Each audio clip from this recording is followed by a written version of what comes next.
Hamma joyda giryon. Premyera qilinishidan avval shovqin ko'targan kitobni ko'pchilik qatori o'qib ko'rdim. Bugun shu haqda gaplashamiz. Asar bir muncha o'ylash og'ir va mushohadaga chorlaydigan falsafiy psixologik mavzular haqida.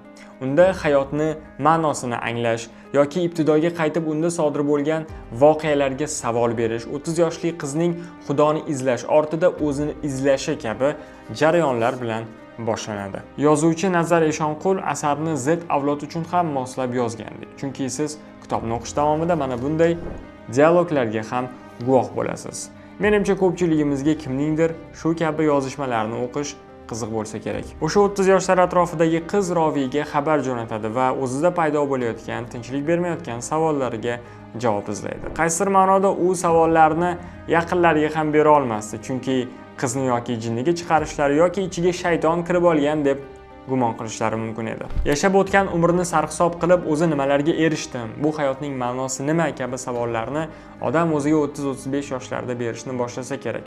Balki bu kitob ham sizga mos kelar. Giryon bilan ichingizni so'roqlayotgan savollarga javob izlang.